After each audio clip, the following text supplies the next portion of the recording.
Hey guys, what is up? It's your boy, ItsJason here. So right now, you guys are getting something that I've been wanting to do for a really long time. And just to let you guys know, I got my glass of water here just in case if I sound like I'm gonna like die or something, because talking a lot isn't really my strong suit, and it's really bad on the throat. But anyways guys, today we are doing Detroit Become Human review. So what I'm gonna do is I'm gonna record a little bit on here, and then I'm gonna use OBS. So just mind the switch over. So and then maybe after I'm done editing. So right now I'm doing another video too. So if you guys haven't watched it yet, go watch it. But it's my life story video. I'm kind of in the middle of editing it right now. It's not exactly up yet, but when it's up, you guys should go watch it. So I'm waiting for my friend to. Right now, he's having a little bit of a difficulty trying to pick out what music I want to do, like in terms of like background music and stuff like that. Because you want to hear me talk for like an hour and just have nothing going on and stuff like that. So yeah, he's a little busy with that. I'm a little busy with that. So I'm like giving out the details. Speaking of details, I gotta text him real quick. Many hours later. Sorry guys, I gotta message my friend real quick on Insta because wow, the voice crack came in like super deep. One eternity later. So right now he's in the middle of picking out my song. I was hoping I would have done this earlier, but I had to clean my room. And speaking of which, before we go any further with this review, I was watching a little gameplay at IGN on the IGN channel. I forgot what IGN stands for, but it doesn't matter in this case. I saw Doom Eternal. We're finally getting Hell on Earth. For those of you who played Doom 2016, it was set on Mars, in a freaking in a research facility lab, and it got it didn't like. I guess it set the mood because it's supposed to be a reboot. So like Doom 1 was set in a bit of a lab, and Doom 2 was set on Earth. So Doom Eternal is literally like I guess it's sort of it's not a carbon copy of Doom 2, but it builds on that and then it adds a little bit of its own element. So I watched a little bit of it. If you guys haven't watched it yet, and if you guys are like real Doom fans, you gotta watch the gameplay. Just let me know down in the comment section below what you think of the Doom Eternal. The first 7 minutes of gameplay. There's another gameplay where you're playing Phobos, but I haven't watched it yet. So let's get right to it, guys. So, what is Detroit Become Human? So there's a whole genre of video games out there. Like there's first-person shooter, there's third-person strategy, there's MMORPG, there's survival horror. You got those type of video games, and you got the open sandbox video games like GTA and Far Cry and stuff like that. And the first-person shooters are like Call of Duty, Halo, Battlefield.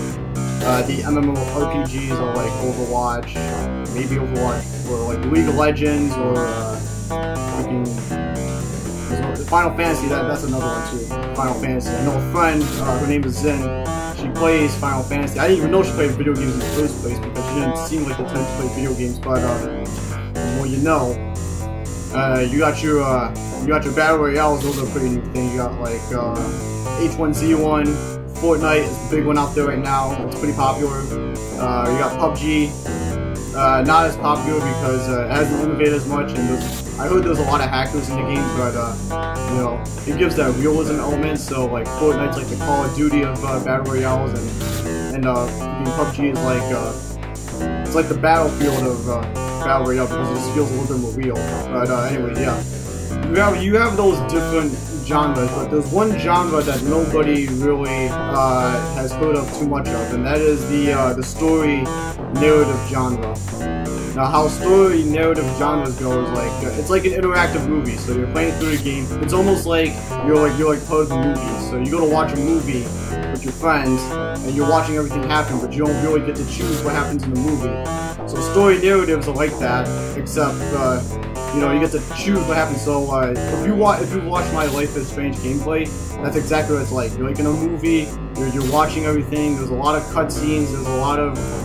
There's more story than anything else. Like, there's no multiplayer. Because you can't exactly have a multiplayer in a story narrative game, like a story-driven game. I got a drink because my throat is starting to get agitated.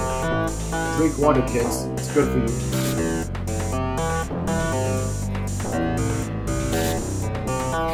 Oh, just a little reminder, if I do have to go down to eat, or if I have to do anything else with my parents, I'll pause the video, so, you know, if it feels like anything's a little awkward looking, just know that I probably want to go do something. Or if you hear a whole lot of yelling, it's probably my parents calling me down to do something. So, yeah, just be forewarned. So, where was I? So Life is Strange, it's like a movie narrative. It's like you're in the movie. You know, you play as the main character. You're deciding all the decisions. The idea behind story narrative is that your choices are supposed to count. Life is Strange is a little bit different because it uses that rewind time it uses the rewind time mechanic where like you can make a decision, but you can always go and rewind it, so your decisions don't really matter as much until like the very last decision you make. I'm not going to talk about that because I haven't shown you guys the episode 5 gameplay yet. I've only done episode 1 so far, and I gotta really get on top of this gameplay. So I'll let you know when the gameplay is up. So okay, you guys get what story narrative is, right? So we'll recap. You're in the game. It's mostly story. It's all story actually. So it's all campaign. So in the campaign, it's all story. There really isn't a whole lot of action going on, but you can find you can sort of touch base on what's going on in the story because you know you're choosing the decisions. Same way it goes with Detroit Become Human. Now I guess what I hate about Detroit Become Human is that it's only exclusive to PS4 and it's not like multi-platform. It's multi-platform, they can sell more, but I guess since it's PS4 driven only, so they want people to get more PS4s. It's kind of like it's a weird marketing thing that I don't really get. You know, the whole exclusive stuff, but it doesn't matter. So Detroit Become Human touches upon, you know, technology and the implications of technology. You know, how far do we want to make technology, you know, more intelligent, more smart, until all of a sudden it starts turning on us, you know, develops its own conscience, and all of a sudden it starts turning on humans, because we humans and, you know, Americans in general, we treat machines like a piece of crap. I mean, I've seen people throw their iPhones, you know, around like it's a freaking frisbee, and then they wonder why like the screen is all cracked. I happen to be lucky that my screen isn't cracked and it's in a case right now, so that's pretty good. Speaking of which, hold up, I got okay, he didn't message back yet. So my personal musician is Beat Bandit. He's gonna be the one that I get all my music from, so that's gonna be a new thing for me. In my previous videos, I haven't put music in any of my videos, so I'm hoping that by putting music in the video, it would allow you guys to like just ease through the video without just hearing, you know, and not just hear me rambling on for like hours on end and stuff like that. So anyways, Detroit Become Human. I'm not gonna give you the whole. Actually, I will give you the whole backstory. Just I don't want to do it now. I'm gonna do it when I get on OBS, which is like I'm just gonna touch a little bit on it, like right here, right now. So Detroit Become Human, you know, you guys haven't seen the game already, so if you've seen it, you'll know what I'm talking about. If not, then I'm just gonna tell you right now.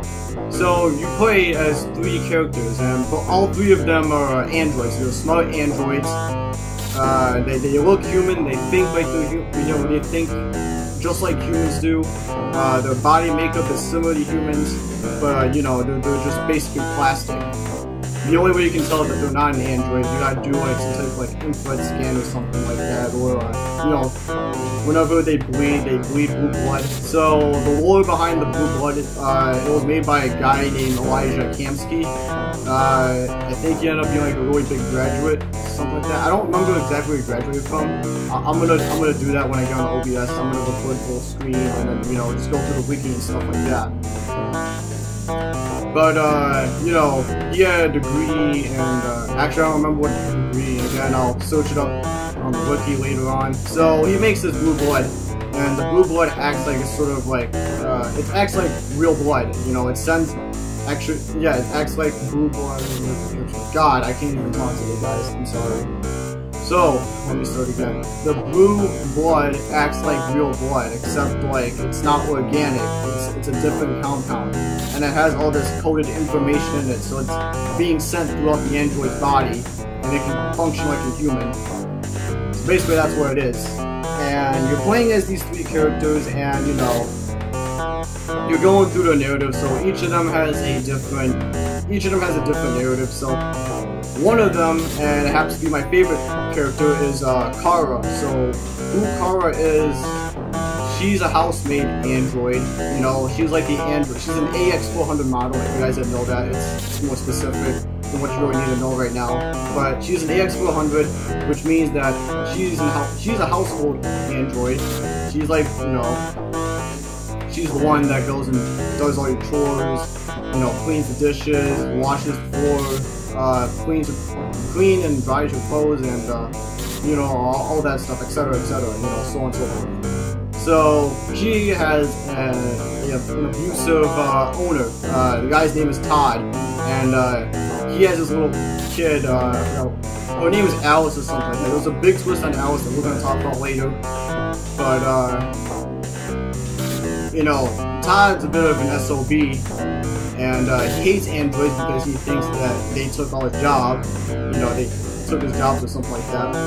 So the big thing in the game is that people hate androids because they took people's jobs. So it's kind of a nod to today with, you know, it's a bit of a nod to today because the whole immigration thing and Mexicans and Arabs, you know, taking our jobs and whatnot. I just think that they're trying to, you know, trying to live a better life, trying to secure a better life for their children. But you know, that's for a later video, if it ever does end up becoming a video.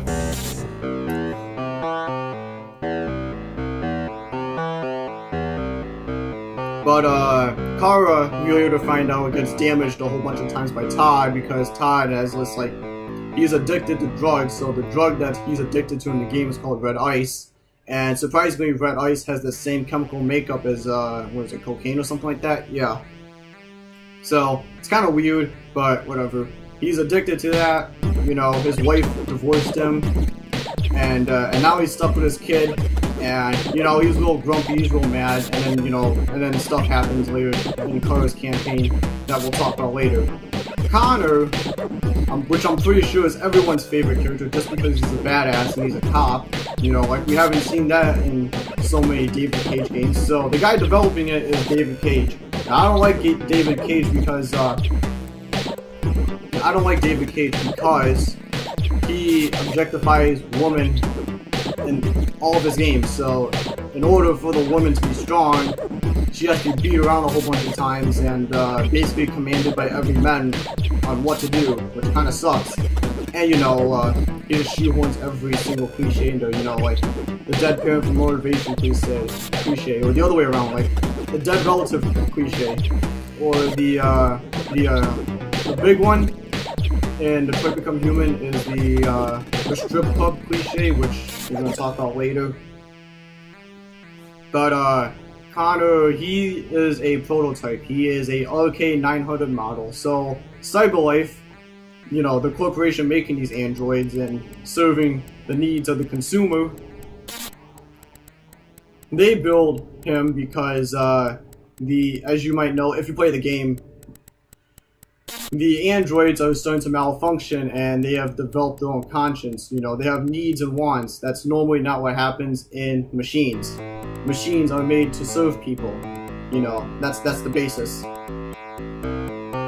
Hold up real quick. I'm gonna just pause it real quick because my mom's yelling all over the place. Alright guys, I'm back. I thought my mom was calling me down to eat because my hearing isn't exactly as great as it used to be when I was a little kid.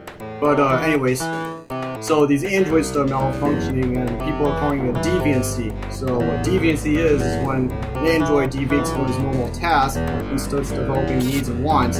Now, given in this universe, people don't exactly treat androids like, well, they beat them up, they abuse them, they do all sorts of stuff, but people tend to turn a blind eye to that because, they're machines, they're not really there to think, they're just, they're told what to do and then they do it, it's part of the program. But the way deviancy works is that when an android experiences something that's sort of, how do I put it, traumatic, so like say if like the owner dies or they're getting beat up a lot and they can't take the punishment anymore and all of a sudden, their program starts to snap and then all of a sudden, they start defending themselves, which is not normally what androids do. With the normal android, you beat up an android, it's just going to take it.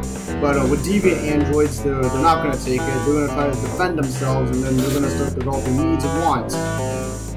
So Connor was created to stop this movement of android deviancy and that type of stuff. So he's assigned to a, he's assigned to a detective named Lieutenant Hank Anderson. Now, he seems like such a downer and an a-hole at first, but then, when you play through the campaign, depending on what types of decisions you make, because, there are decisions in the game, and if you want a really, really good ending, you gotta pay attention to your choices, and you gotta kind of figure out what you need to do. So, if you do make all the good decisions, well then, you get the good ending. If you make the bad decisions, you might get a less than favorable ending. But maybe that's what you want the bad ending. But maybe you want the good ending. So there's different choices to that. That's the great thing about Detroit Become Human. Me, personally, I like choices where like everybody's happy, everybody's alive, and that type of stuff, and everyone's completed their objectives. That's just me. If you're the type of person where everybody, you want everybody dead because it brings in something new to your experience, then, you'll go for it. It's the choices are there to, give people different types of decisions to make. So, he's assigned to Lieutenant Hank Anderson, who, in the past was a really good detective, but then he fell on hard times, and he's an alcoholic now in the game. And so, he doesn't like androids either. Just to let you know that. So, his campaign is actually pretty cool. It actually ties in more with the next character than it does Kara. His choices actually have more of a limited effect on Kara because Kara, technically, I guess, it sort of ties in, but not really. So with Kara, she's more of like the emotional narrative, she's like, what happens when, when you make your decisions, how does it affect another android? So that's what Kara's about. So how do people's decisions affect her? With Connor's, it's more like, you're the investigator. Your choices figure out whether, things turn out good or bad for the people and, that type of stuff. So there's another one like that too. So the third character is Marcus. Now Marcus is more like a revolutionary, so he's the guy who makes all the first decisions. Connor is the one that tries to stop it, and then Kara is the person where like all the choices affect her. So I guess they're sort of tied in, but Kara's more of an independent narrative, where Marcus and Connor, their stories are kind of intertwined with each other. You guys will know what I mean when you play the game. If you have PS4, if not, then it kind of sucks, and you're just gonna have to watch gameplay on YouTube and hope that the person playing the game is making the decisions that you would want to make. Because, I'm not going to watch a game where, like, Connor kills off, like, every single person he meets. Or Marcus. Or Connor makes some really bad decisions. Like, I'm gonna watch a video where the person playing the game is making really good decisions. So anyways, Marcus starts out pretty privileged. He lives with an artist named Paul Manafort. No, not Paul Manafort. What do I think? I'm talking politics. Because I actually don't know it. It's Carl, yeah, Carl Manafort. Okay, I said Paul Manafort because he's kind of been in the news lately, and he's going through his little trial right now for his thing with the Russians intervening in the U.S. election in 2016. That's in my last video. You know, when I get that up, you guys can watch that. But Carl, he's a painter. He gets paralyzed, so his best friend just so happens to be the former CEO of CyberLife. I'm sorry if I sound like I don't know what I'm talking about. Like, I'm trying to like juggle this into my head right now.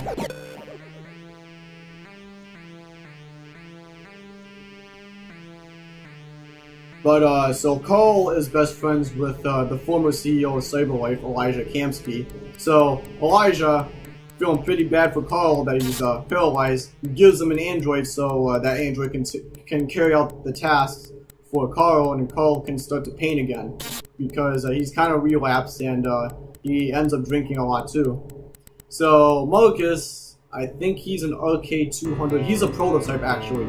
He's like Connor. They're both prototypes, and they're both very similar in that they're both RK models. So the big conspiracy theory is that, I mean, at least what I think is that Connor was developed off of Marcus. So Marcus was like the base model, and then they based Connor off of whatever the RK200 had because it's a prototype. So what happens with Marcus is that how he becomes a revolutionary is that you know, his son, I forgot who Carl's son's name was. I think his name was Leo. Yeah, his name is Leo. So he does red eyes too. So he's addicted to this shit. And he's like, yo, I need more money. And then Carl's like, well, what happened to the money I gave you? And then Leo's like, yo, that's not important. I just need money right now because you know this guy's high, and if he doesn't get high, he's gonna go through withdrawal. And for those drug addicts out there, we all know. You guys know how painful it is to go through withdrawal. I mean, I don't know because I don't do drugs because I'm a good kid. You know, stay away from drugs, kids.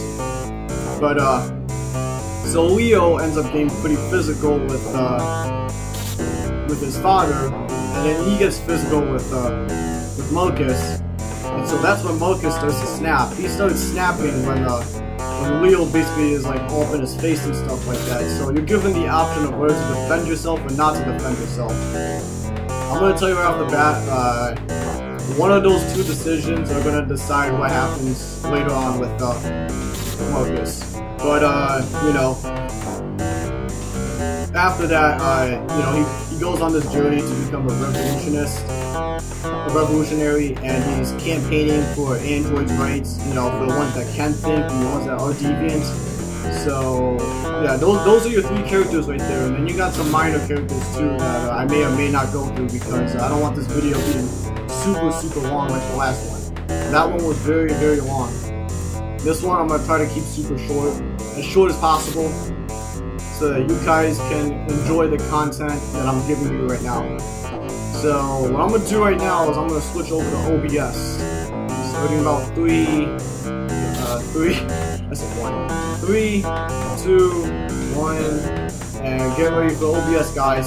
Alright guys, welcome to the OBS software thing. So right now I'm using OBS and I'm recording the screen right now. I actually did this before, I already did this already, but I forgot that the audio wasn't on, so now I got to start this again. So forgive me for this being a little bit too rushed, but we're just gonna hop right to it. Nope. There we go. We're gonna go to images. I'm gonna go through this like super quick, just because I already did this before and I don't want this being so long. So here's Connor. He's the investigator, the deviant hunter. There's Kara. She's like the housemaid that ends up protecting Alice. And here's Marcus. He's like the revolutionary guy. Alright, so I'm gonna burn through this real quick. Forgive me for going so like really fast. But Okay, so the game's got a 9.4 out of 10 rating by IMDb, and 98% people like this video game. So it's pretty popular. So we're gonna X out that. So here we are, the Detroit Become Human official website. So if you guys think I go way too fast and I'm burning through stuff rather quickly, just follow this page right here. I'm gonna leave a link in the description. So it says Detroit Become Human is the latest title developed by Quantic Dream that expands on the studio's legacy of gripping narrative-driven experiences. So there's Fahrenheit, Heavy Rain, Beyond Two Souls, discover what it's really like to, what it really means to be a human, and a powerful emotional journey made of choices and consequences. In this ambitiously bending and thrilling narrative, every choice and action not only determines the character's fate, but that of the entire city and possibly beyond. So, for those of you who already played Fahrenheit, Heavy Rain, and Beyond Two Souls, which I've heard is a really good game, it's made by the same developer. You know, the Detroit Become Human is made by the same developer as the people who've developed these games. So, the thing I want to talk about is different genres of video games. So it says here that it's a story-driven game. So you got your FPSs, you know, that stands for first-person shooters. So like the most popular ones on the the most popular one on the market right now. God, I can't talk. The most popular ones are Call of Duty, Halo, what else? Doom. Doom's actually a pretty fun one. So, a little quick fact, I was watching Doom Eternal before I did all of this. It looks pretty good. It's like a reboot to Doom 2. You know, it's the whole Hell on Earth scene. So you guys should go watch that. It's a pretty cool game. If you want like balls to the walls, like action, high intensity, violence, blood, gore, you know, that drive and masculinity, and you know, if you want to play as a character who's practically a superhero, go watch Doom Eternal. It's pretty cool. So that's FPSs. You got your third-person strategies like Halo Wars. What else is there? What is third-person strategy? I don't know too many third-person strategy games. So that's the only one I have right now is Halo Wars. There's open world sandbox, so like GTA, the Far Cry games. Those are categorized as open world sandboxes. And you got your MMORPGs like League of Legends, World of Warcraft. What else? Final Fantasy. Yep, that's the one. And then you got your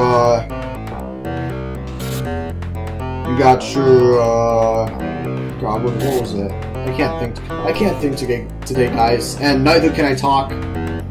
But Battle Royale, there we go. So you have H1Z1, you have PUBG, and you like Fortnite. So in terms of Fortnite, it's like the Call of Duty of Battle Royale. You know, it's pretty casual, it's pretty cartoonish. People seem to like it because they're always giving people what they want. They're always updating it. I like PUBG even though it has a lot of hackers and it hasn't really been too innovative because, you know, that realistic experience is what I usually go for. And then you got your survival horrors like Dead Space, Outlast. I don't know about Resident Evil. It used to be horror and then it turns into something like completely different. But those are your genre of video games. So, and then you have story-driven narrative. So what are story-driven narrative games? So they're games that are, their main feature is the story itself. You know, there's no multiplayer, there's none of that mumbo jumbo. It's just the story, and that's the entire game. You know, it's like Life is Strange. And the thing with story-driven narratives is that their choices are supposed to matter. But the thing with Life is Strange is that your choices don't really matter because you have that rewind time thing. So if you mess up on your choices, you can always rewind and then change it however, whenever you please. With Detroit Become Human, your choices stick unless you like go back to like the whatchamacallit. like you go back to your last save checkpoint, but there is no like mechanic to basically say, oh, here you can rewind time and do your decisions again. It's whatever decision you made is what you made. Whereas in Life is Strange, you can basically change it on the fly because that's part of the game. You know, in that game, the only choice that matters is the last choice. But we're not going to go with that yet because I haven't been recording Life is Strange as much as I want to, and I'm only going to be on like episode 2 or 3. But there you go. That's your story-driven narrative. So the first person we're gonna look up is Kara. So I'm gonna burn through this real fast. I'm not gonna try to explain everything. So there's her quote.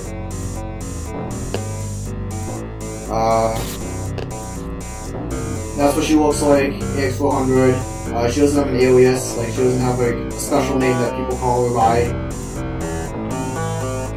There's her creator, owner. She's a domestic servant. So that's who she is right there. So I'm burning through this rather quickly. The last time I did it, I actually went in depth with it because I had more time. But right now, I don't have a whole lot of time right now because my brother needs to do his video too. So I'm just gonna let you guys read all this stuff, and then I'm gonna introduce each character, and then I'm gonna do a little summary at the end. So you guys can just read through all this. I'm gonna try to go slow, but I need to do this quick. So for you guys, if I'm going slow, you guys can pause the video and then read it for yourselves. Here's the different decisions that you make.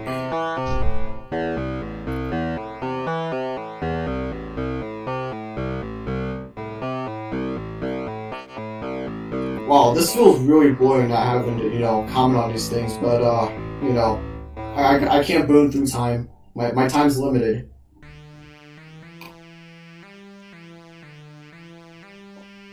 So you guys can go and read about that. There's like a whole lot of stuff to read here. Like, you don't have to read all this. You can read what you want to, the post you want to read. Like, I'm just showing you the basics right now. So, don't worry, after I'm done scrolling through all of this, so you guys can read it, I'm going to give a little summary.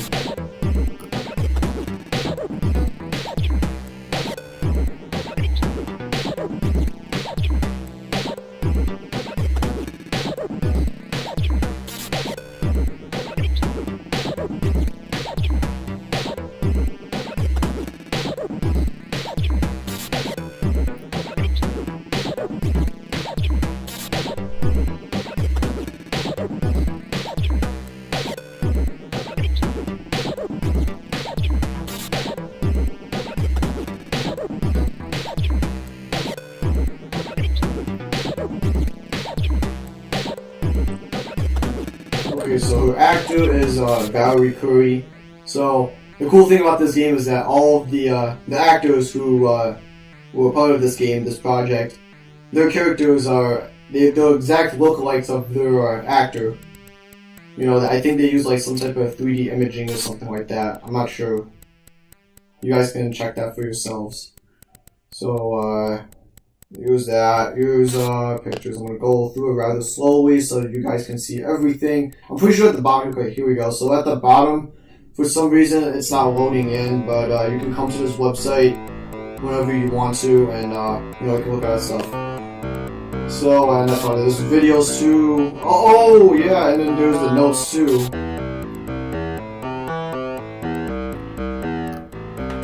Like last time I did this, I completely forgot about the notes.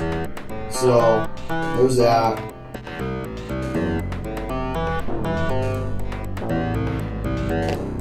So a little summary. So Kara is like the emotional aspect of the game. So she's like the character in which all the other main characters, like, they make their decision and it directly or indirectly affects her. So she's the more emotional side of the story.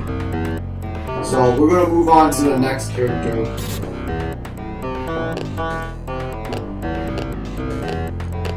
I gotta keep pushing back. and we're gonna talk about Connor. Well, I'm not really gonna talk about Connor. I'm gonna wait until I scroll through everything.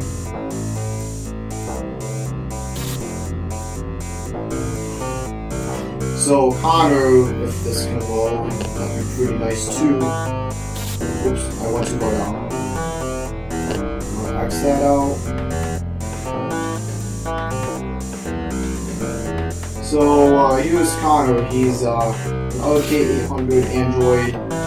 He's like a police detective. So there he is right there. He's called the Negotiator. That's his affiliation. You can go and read about this stuff. His actor is Brian Decker. Funny thing about him is that he was married to one of the other actors that he proposed to, like before he did this project. So again, I'm just gonna scroll through this right now because I don't have a whole lot of time to comment on this. I can do that in another video if you guys want me to.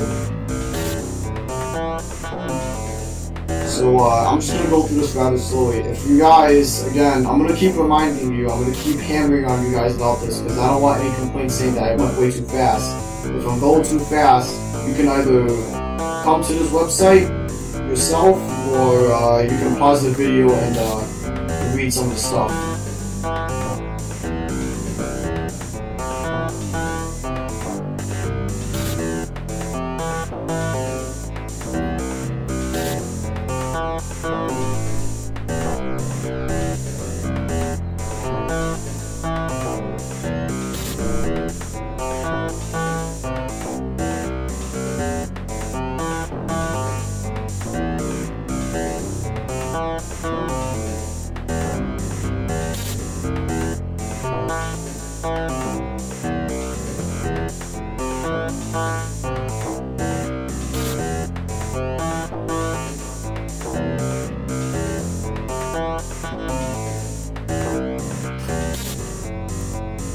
So here's like his entire story right here. So the thing in Detroit Become Human is that did I go too far? Let's see. I'm pretty sure there was like some sort of missing. Nope. Okay, never mind. Here it is. So the thing about this game is that all three of the protagonists, their stories kind of tie in with each other. Like they all complement each other in terms of like Marcus and Connor. But with Connor, no, not Connor, Kara, that's what I meant to say. With Kara, she could be more like an independent story. Like she doesn't really tie in too well because, you know, they wanted to make her the receiving end of all the decisions that happen in this game. So here's the abilities. You guys can read through that. Like just, you know, just skip through it or something.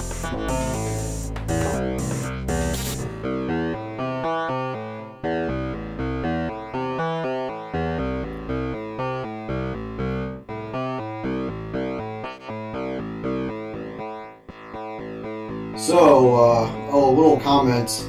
I have about 2 weeks before I go back to school, so I don't have a whole lot of time to crank out videos. So if you notice a drop in the amount of uploads that I've been doing, it's probably because I'm in school. You know, putting in that grind, that educational grind, whatever the hell that means.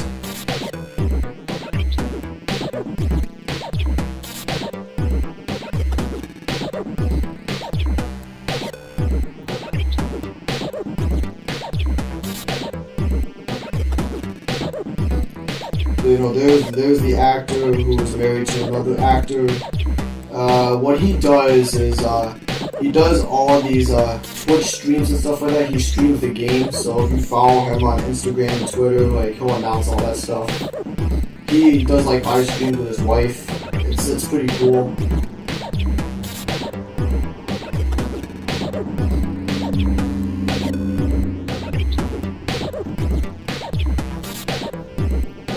Here's his pictures.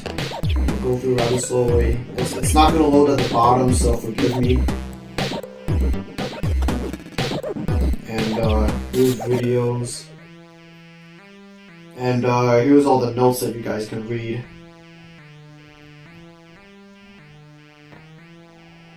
Oh yeah, it says right here. It says Connor's actor Brian Deckard married Amelia Rose Boyer, who plays the female Tracy's at the Eden Club. So there it says right there. You know they're married. So, that's about it. So, a little summary of Connor. He's like the action part of the game, you know. He does all the action scenes. You know, he's the one like in the front lines doing all the chases with the droids, the androids and stuff like that. So, he's like the action part of the game. You know, he gets all the cool scenes and stuff like that. I guess you could say Marcus and Carter have some pretty cool scenes, but he has the most. He has the most cool scenes. In my opinion. And the last person we're gonna do is Marcus.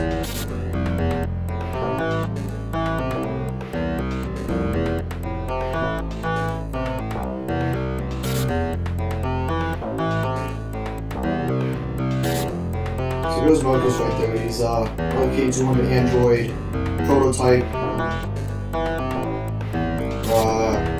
XL.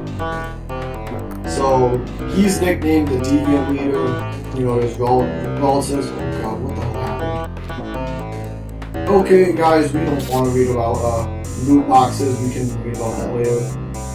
We're gonna go back. My bad, guys. My bad.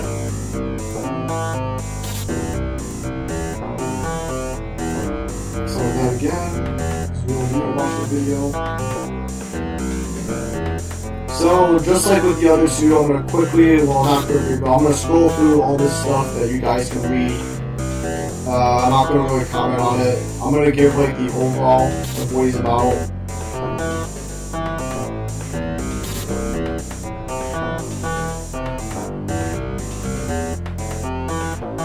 So, here's some of the decisions here that you guys can read.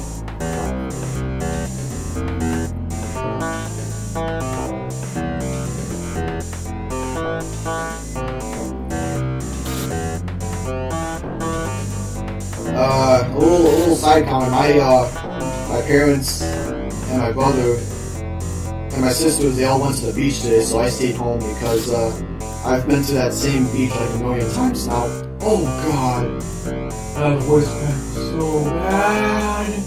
I'm sorry, guys. I'm really, really sorry.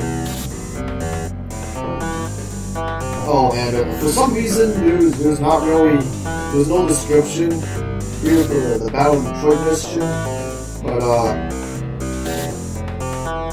so in that case, that sucks. So the Marcus Revolution is when like you make all your decisions and you decide to be hostile towards humans, and you know, it could go one of two ways. Either one, you guys all end up dead, or you guys end up in the camp. Actually, there's three choices that could. There's three things that could end up happening. Either you guys end up all dead, you guys end up in the camps yourselves, or you know, you beat back the army and you liberate the camps. So in the demonstration one, you know, you barricaded yourselves up. You're doing your whole peaceful protest, and the more peaceful it becomes, you can convince the public that the government isn't doing the right thing and that they should just let the androids go free. So yeah, there's that. There's everything else that you guys can read.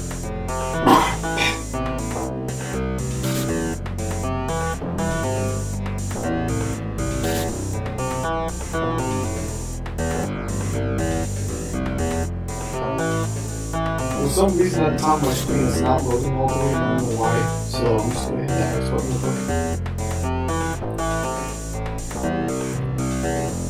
It's not doing anything, okay. So use all my notes.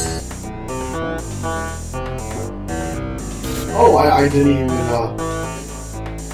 see it. So, the cool thing about Marcus's actor, Jesse Williams, they're both social activists in real life. Well, no, he's an activist in real life, and then in the game, he's also an activist as well.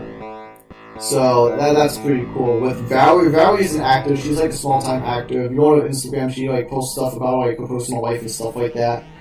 Connor's more like, he's an actor too, but he's more like the big nerd of the group, so like he keeps up to date with all this Detroit Become Human stuff. He keeps up to date with like the latest video games. And what Marcus does is he keeps up to date with all the social injustice that's been going on in America. He's a pretty big vocal critic of Donald Trump. So there's that. He dated North actress Minka Kelly for a few months after they met each other while filming Detroit Become Human. So they dated. I didn't know that. The only thing I knew was that the actors for Connor and the Tracys, they ended up being married. A little fun fact, the actor for Connor is also married to, I don't know who though, I don't know who she's married to. So is let's see if he has any notes, so his videos, okay, so he doesn't have any notes, it's just references. So the thing with Marcus, the overall thing about him is that he's supposed to be the moral choice part of the game, so he's the guy where you make all the big important decisions, the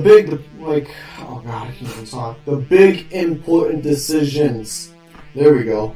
So he's the one that like decides what happens, like, you know, events wise, and then Connor's the one that reacts to it, and then Connor's the one who's on the receiving end of these decisions. So there's that. He's an activist. Connor, he's more of he's the police detective trying to stop Marcus, and then Connor is just your average household android who, you know, who's trying to protect Connor. Yeah, I said Alice. What's wrong with me? So Connor is like just a normal.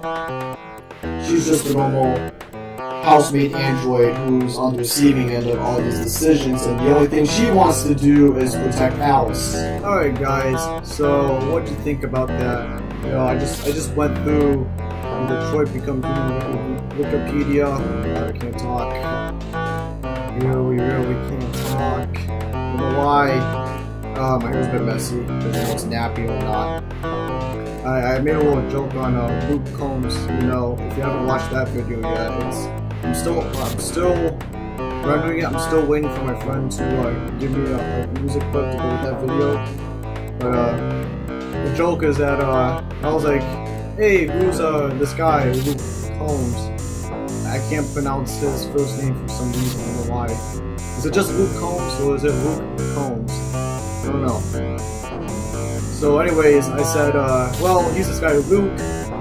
He has a bunch of hair combs.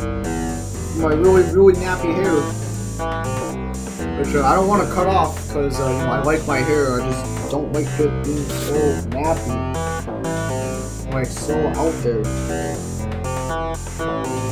But anyways, back to what we were talking about. So I just briefly showed you, you know, what everything's like, you know, what the characters are. Now obviously there's more, you know, you can read into the missions, you can read into the choices, you can read into like the lore behind the thing, so like, you can figure out more about Cyberlife, you can figure out about, you know, Detroit, you can figure out how we got there in the first place, you know, the stuff leading up to the events, like you guys can read about that. There's also videos on it too, so you can go on YouTube and search all that stuff up. Now I haven't even begin to touch all the fan theories and the fandom and all that stuff, so that's all on Instagram and Twitter and whatnot. Brian Deckard is pretty good at keeping track of the fandom and all the fanfics and stuff like that. So if you haven't already, follow the 3 actors for Detroit Become Human: Valerie Curry, Brian Deckard, and Jesse Williams. You know, follow those 3. But anyways, what is my overall opinion on this game? You know, coming from a guy who hasn't really figured out what story narratives are, I was always like an FPS guy. So, little backstory.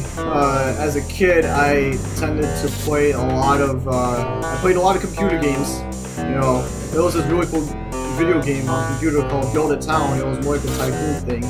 So the idea is you have to like maintain your town by building different structures, different buildings to you know, keep the population happy, keep the energy flowing, that type of stuff. I also played a lot of first-person shooters. The first-person shooter I played was it was Halo. Halo Combat Evolved, good old Halo. You know, Halo was great back then. I'm not sure. There's the new Halo coming out. It's called Halo Infinite. If you haven't seen the E3 trailer on that, go watch it. They're trying to go back to the roots. You know, they gave Master Chief that old armor, the old armor from Combat Evolved. I don't know. I like this new armor a lot. I really do. I just wish that they, in terms of like storytelling, they just went back to like, you know, the old storytelling, because they did that little bait and switch with the whole hunt the truth and stuff like that, which kind of sucked because I really wanted the story off of that. But instead we got a watered down narrative, and for some reason Cortana becomes the villain. I don't know why, but she's the villain. So I don't know if they're gonna build off of that. But anyways, and then the other FPS I played is Call of Duty.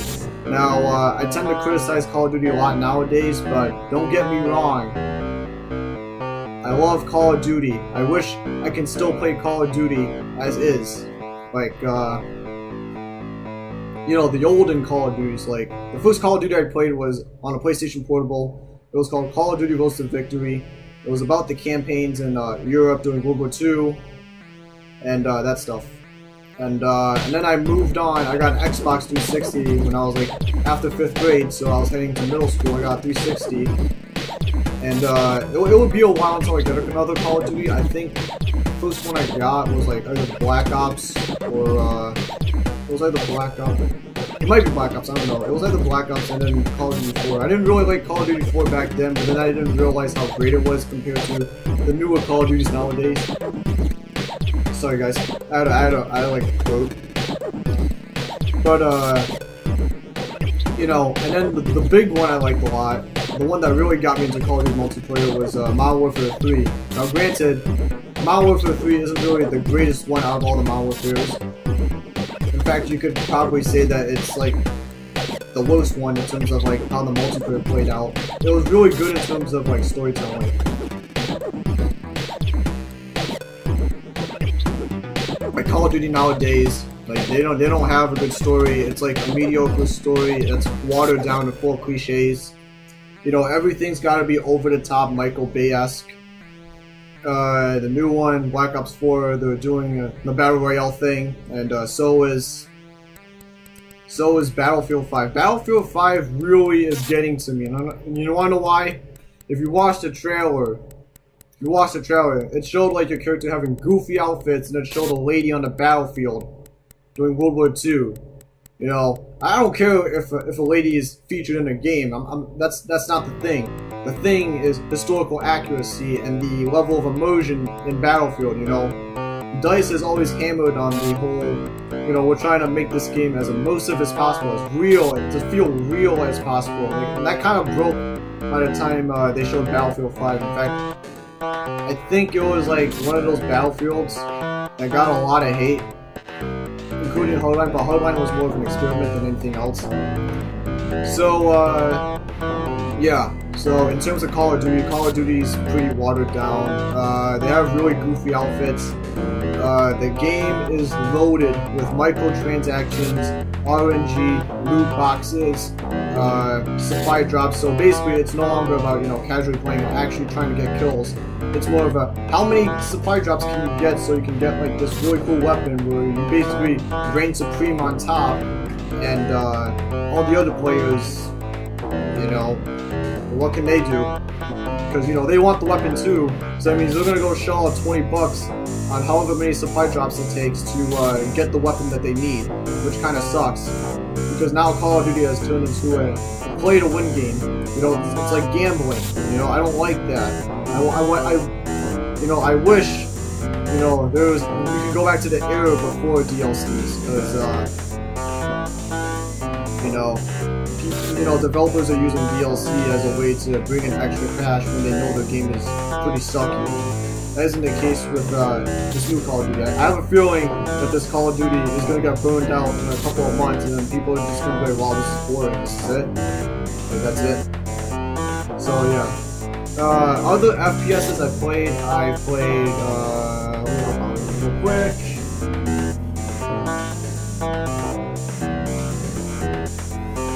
Battlefield 4. My favorite, like, it's my favorite FPS now. It's like the only thing I play. In fact, I was supposed to play it yesterday, but I was making a video. I usually play with my cousin. We usually play Operation Locker because it's a pretty simple, basic map. And plus a lot of funny stuff happens there. You get that one guy who, like, just like, he was like unfortunate enough to like walk in front of you, and you were just randomly shooting your rocket, like your RPG, and it curves downward and it just hits the guy, and you're like, oh man, oh that's pretty cool. And the guy is like, oh man, you just hacked the game. And I'm like, I'm sorry, you just walked through an accident. I didn't really mean to hit you. I meant to hit the guy next to you. But yeah. So Battlefield 4, I haven't really discovered until like 3-4 years ago. And I didn't even play the multiplayer until like a while back. You know, it wasn't that long ago when I started playing multiplayer and I was only level 1. Now I'm like level 139. No, I'm level 129, I meant. I'm pretty close to that 140 level. I'm getting there. I'm really getting there. The thing I like about Battlefield is that everything that's Call of Duty is not. You know, they got the vehicles, they got the big open world maps, so it's like a sandbox. They got destructible environments, which Call of Duty Ghost try to do by the way, and it's kind of pathetic because I have to laugh out loud every time I see Free Fall's dynamic event. Like, it's stupid. Like, you're literally just falling, and then that's it. You know, the map doesn't change. You know, it looks the same. In Battlefield, you can destroy a house. In Siege of Shanghai, you can drop a whole freaking building, and that completely changes the whole gameplay dynamic. So, and then you got the little things too, you know, the guns sound realistic, you know, the guns are a bit more on the realistic side, and obviously the reloads are, sometimes they're not as great as like Call of Duty's, like they feel sort of robotic, but I like to think of it more as like, it's more realistic reloading. Obviously there's stuff wrong with like the reloading of the pistols, you know, you don't cock the hammer back or something, or with the revolvers. And the way that some of the guns are modeled, like, there's stuff wrong with that too, but like, overall it's a pretty good game. You know, you get experiences in Battlefield that you don't get in Call of Duty. Like, with Call of Duty, the maps are kind of symmetrical. It's geometrically symmetrical, so it can guarantee you kills. You know, because what Activision is trying to do is trying to make sure that everyone is happy with the game and that the little kids get what they want. You know, they want free kills. That's what they want. That's what makes their gameplay so great. You know, they want the free kills in life. Then they go hop on a battlefield, and then they go try to shoot a tank with, you know, they try doing that 360 no-scope on someone, and they completely miss, and then they fall off the ledge and they die, and they're like, I don't like this game, this is way too hard. And I'm like, there's a difference between Call of Duty and Battlefield. Battlefield has that wide skill gap, you know, you gotta learn more about the game. The only way you learn is if, you know, you fail the first time and then you learn and you build it up. That's me now. You know, I'm still learning about the game. My cousin's actually like 2 times better at the game than I am. I remember once we were playing a couple matches in Operation Locker, and the only way I was actually able to get up to his amount of kills is if I used a machine gun. So I used the MG4. He uses the basic stuff, so like the stuff like you originally unlocked. It used to be his like favorite carbine, and it was the one he used all the time was the SG-553. It's pretty good. I haven't used it yet. It's like a heavy hitter. It has a pretty fast RPM round per minute. So yeah. So there's that. Like, Call of Duty has been going downhill, and I'm just hoping that it just dies, and then, like, you know, just Activision will just pull the plug on its cash cow and then move on to Destiny. But then I feel like Destiny's gonna die too, because Destiny 2 is a carbon copy of Destiny, and I don't understand why my brother, Cat Booster, and my little cousin like it. But you know, that's just my 2 cents. So anyways, on to the opinion. I'm gonna put this back. Get this game if you haven't already. It's a real good game. Be wary of Battlefield 5 though. I'm not sure what that's like.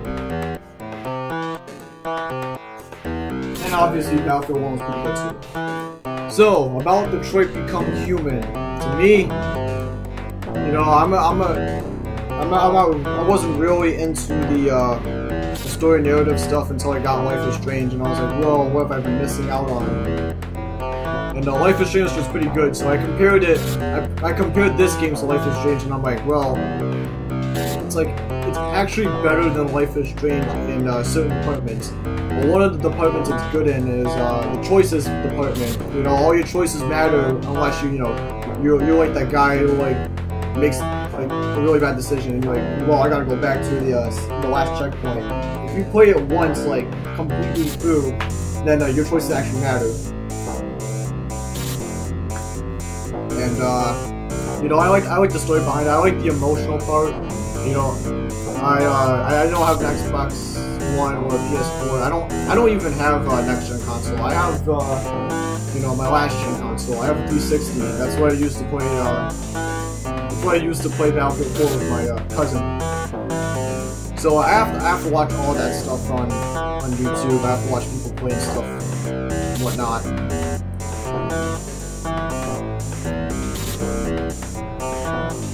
So I like the emotional aspect of the game. I like Kara's narrative. You know, it tells a harrowing story of what it's like to be enslaved, and then what it's like to forge your own path, and to care about the things that you love.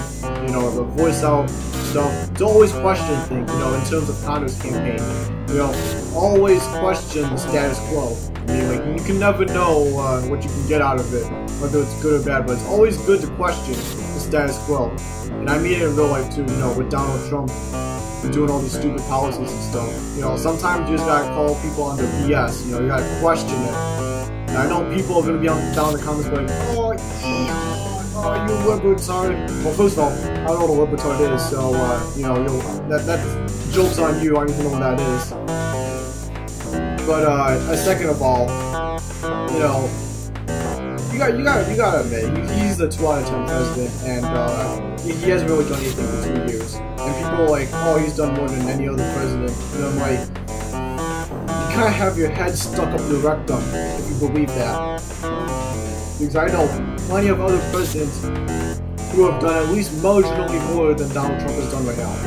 But anyways, you know, always question the status quo. In the terms of Marcus, you know, stick to what you believe in. You know, always have that hunger, drive to go after what you believe in. You know, if you gotta answer the big questions in order to get what you want, then answer the big questions. You know, I think there's a lot of lessons that can be learned from this game.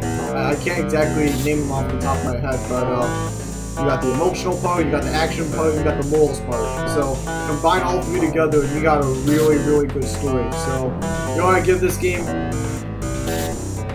9.5 out of 10. I'm not going to give it a 10 out of 10 because no game out there should ever be a 10 out of 10. If it was a 10 out of 10, that means that game is flawless. And we have never had a flawless game, especially in this day and age when most games are freaking riddled with day one patches, broken multiplayer, pretty much stuffed to the brim with RNG, loot boxes, supply drops, all that nonsense. You know, why can't we ever go back to the golden days and just have the base game with a really good campaign and also a good multiplayer? You know, that's why I like Doom. Doom has that really good campaign, you know, it's all about that slash and gore. You know, it's all about defeating the demons, you know, raining earth and whatever else. And the thing with Doom is that you don't really need a story. It's there if you want to go more into the backstory, but for people who don't want to go into the backstory and invest that much time into the game, you know, just enjoy. They can enjoy the game what it already has to offer. You can big guns, big demons, big gore, you know, that drive and masculinity. You know, it's just all around fun. So yeah, I really liked Detroit Become Human. It's one of my favorite games. I remember I was in the summer program and all the kids were talking about it. You know, I'm the one tutoring. I tutor all the up-and-coming 8th graders. And they were all talking about, man, Detroit Become Human is a really good game. And then they also talk about Fortnite, which I don't really care for at this point. I mean, it's a popular game. I like it. And then I stopped playing it after I got my first victory royale. And that was in a squad mode, by the way, because I can't do that stuff. I can't do that stuff for myself because my reaction time is really, really bad. I mean, you can ask my cousin when we play Battlefield 4. Every time I see a guy, I go to shoot him too little, too late, and the guy ends up like pummeling me, and my KD ends up being like completely awful. But I don't care about KD. But yeah, that's my opinion. You know, Detroit Become Human is the masterpiece that the video game industry needs. I mean, we're already filled to the brim with really generic first-person shooters. And why the futuristic setting? I mean, with Detroit Become Human, it kind of makes sense. Like, you don't have to be in the futuristic setting in Detroit Become Human. You can still get the same outcome for the story. Like, that setting was just more optional than anything else. It kind of went in line with the whole android thing. Like, replace the androids with humans, and you probably would get the same story either way. Just, you know, different. You know, with Call of Duty and all that stuff, they're still trying to push the futuristic narrative that nobody wants. People want boots on the ground. People want Modern Warfare or World War II. And if you're gonna give us a World War II game, don't start off with D-Day. D-Day is like the climax, and then the stuff after that becomes super boring. You know, lead up to, like, you know, the invasion of Poland, and then go all the way up to D-Day. You know, no one wants to, you'll be like, oh look, and then they watered down D-Day so much in World War II that it didn't even feel like D-Day. It just felt like you were just running through a field with a freaking Predator suit on from Doom, or power armor from Fallout 4. Speaking of Fallout, Fallout 76 is coming out soon. I don't know when, but they're implementing that new multiplayer online thing that every other game's been trying to do nowadays. So I don't know. I don't want to play the game and then all of a sudden you got like 6 people with Fat Man going to kill me, and then they go and loot my body and then I have to start over again. So if I do get the game, if my brother's gonna get the game, Capu, so he's gonna play with his friends, Kevin, because that's like the only person he plays with. So if he does get the game, I'm gonna stick to the single player aspect. So yeah, guys, that's it for this review. I know this review was probably really long, and I had to start over, and I had to basically I had to like skim through all the stuff on the Detroit Become Human wiki website, but you know, I don't exactly have a whole lot of time in the world, especially because you know, I have like 2 weeks left of vacay and I'm gonna go back to school soon, and I don't want to do that because, you know, I want to be here with you guys making videos. That's why I'm here. That's what I'm here to do. I want to make videos for you guys. The only reason I keep doing this is because of you. You know, you guys like what I do, and I want to keep doing that. But that's it for the Detroit Become Human. Next time, what we're gonna do is we're gonna do a Life is Strange gameplay, because we haven't done that in a while. And you know, and then I'll figure out what else to do from there. So it's been real, guys. So if you like this video, give it a like, subscribe to me. I need to reach that 5K so I can make I can have my friend make Urban Lost backpacks for you guys. Because my friend Josh Solano, he makes book bags. He's been selling a lot. They've been pretty popular on Google lately. The waterproof, which is pretty cool. They look pretty stylish too. You can mistake them for like a Goyard bag or a Louis bag or a Gucci bag. You know, they look pretty cool. So subscribe to me, get my 5K so that I can get my friends to make book bags, custom book bags with my logo on it and whatnot, and then I can hand deliver them to you guys, if at all possible. You know, don't forget to comment. Don't forget to comment on this video what you think about this review and Detroit Become Human in general. And yeah, don't forget to enjoy. You know, it's the main thing I make these videos for. I want you to enjoy these videos. So I'll see you guys next weekend, I think. Hopefully. So peace.